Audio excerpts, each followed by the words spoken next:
friends, welcome to Sharekhan pre-market action with me Shaji Nair. Firstly, a quick recap on how the Nifty and other global indices fared yesterday. The Nifty was up 46 odd points on a late upsurge. Firstly, in the morning it was flat, but in a late upsurge we saw the Nifty climb to 46 odd points higher. With respect to the FI flows, the FIs were net biased to a tune of 87 odd crores, whereas the DIs were net biased to a tune of 294 odd crores. With respect to the gainers and the losers, the top gainers on the Nifty 50 were Tata Motors, GAIL and BAIL, whereas the top losers were Pharma stocks, Sun Pharma, Cipla and Aurobindo Pharma.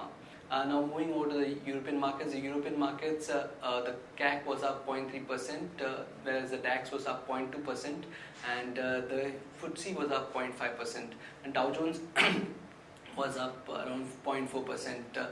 So the European markets and the Indian markets were up yesterday in anticipation of the prospects of Hillary Clinton going on to win the US elections.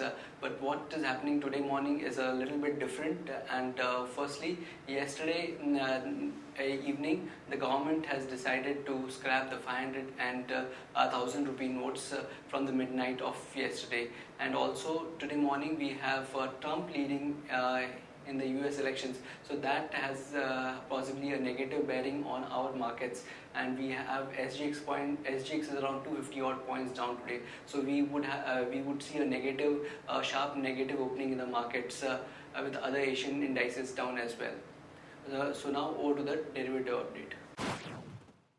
Good morning friends, we'll give analysis on derivatives. Yesterday's trading session, awaiting for the US election polls, our market did started on a flattish note, and thereon it did saw some kind of an consolidation, and Nifty moved in a narrow range of 20-30 odd points.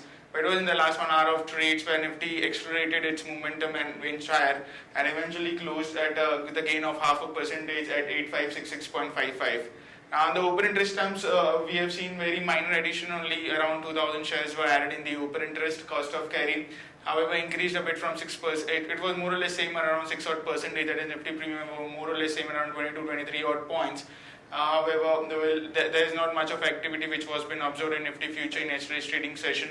Put call ratio increased by 3 basis points from 0.93 to 0.96.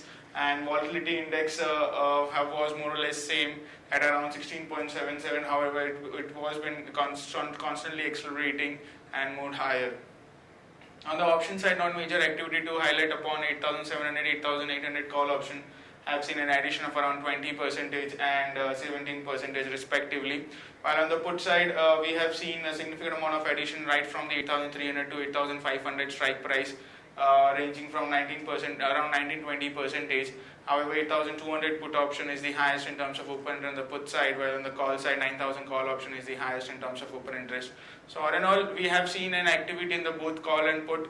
But after the imposing market, we did got an announcement of curbing 500 and 1,000 rupees notes ban, and this will create a huge implications on the market. And also with US elections, where sometimes Hillary Clinton has been on the higher side and sometimes Trump on the higher side, so the volatility would be in the market, and we might see some kind of a free fall with where IC simply has been suggesting a bit on the lower side, and it's been on the gap down of around 200 odd points, 250 odd points, which is quite huge. After a long time, we have been seeing 2.5-3% cut in the market, and hence 8,200 is the level now to watch out for, since it's the highest put base, and eventually if there is any clarity on the market, and if there is no such a panic, but it's difficult to judge how the panic would be. We'll only consider when the market gets open. Therefore, securities in the ban period for today's trade on Century Textile, Dish TV, India Real Estate and Jindal Steel. On the FIs front, index futures have net sellers by 303 odd crores, index options net sellers by 797 crores, while stock futures net buyers by 546 crores, and stock options net sellers by 8 crores only. On the market level of IDs, we have stands at 8520 with a lower range at 8520 and higher range at 8650. S6 Nifty has been trading low, it's down by 276 points, and severe cut by the market with two major negative announcements, and it's quoting anywhere around 828 to just below 8,300, indicating some kind of a gap down can be expected in the morning trade. That's it from derivatives. Thank you. So friends, let's have a quick look at the news updates today. On a news update at 8:10 today morning, we have SGX down.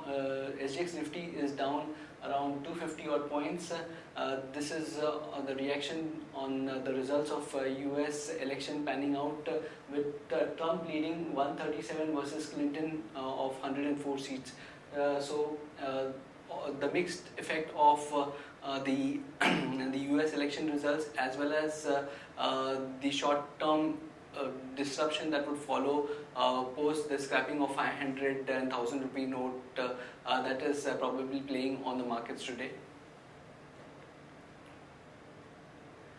So yesterday evening we had the government scrapping 500 and 1000 notes from midnight as a part of a strategy to clamp down on India's bustling parallel cash economy. And new 500 and 2000 notes will be issued by February 2017. And today, all banks will remain closed for any public work today. So these are the some of the sectors which would see implications of the government and RBI action. The sector that would be least affected would be IT services, utilities and telecom, whereas the sector that would see temporary disruption would be autos, pharma, consumer staples, oil marketing companies, NBFCs or MFIs. Then you have where we may see permanent disruption as in the following sectors: jewelry, real estate, banks, cement, metals. Now moving over to the other news updates. Nagarjuna Oil Refinery approves to dilute 47% stake in Nagarjuna Oil Corporation. It is to sell 776 million odd shares. Rani Enterprises has formed a joint venture with Israeli firm to manufacture unmanned aerial vehicles, popularly known as drones. GMR arm in pact with Goa to develop and operate Mopa Airport. L&T makes pact with Chiyoda for flue gas desulfurization technology. And today, Green Signal Biopharma IPO would kick off, and it plans to raise around 110.80 crores to 116.64 crores. The price band is going to be 76 to 80 rupees. And banks led by ICICI Bank will meet the top management of HCC to finalize the terms of debt recast package amounting to rupees 5,000 odd crores. And JSW Steel has posted 31% growth in steel production at 13.35 lakh tons in October compared to the corresponding period last year. And for J&K Bank, CRISIL has downgraded rating on fixed deposit to FAA-. And Indian Hotel moves as Supreme Court against auctioning of Delhi Taj Mansingh Hotel. And on our results update, BHEL posted numbers. It has shown a turnaround with cost control and better execution. So there was a 12% top line growth to 6780 crores, and PAT before tax grew at 138 crore against a loss of 293 crore in the corresponding period last year.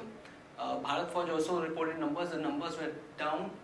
Quarter profit falls 26% to 126.98 crore during second quarter FY17, and revenue during the quarter declined 20% to 936 crore as domestic business was down 6%, as 6.5%, and exports dropped 30 odd percent.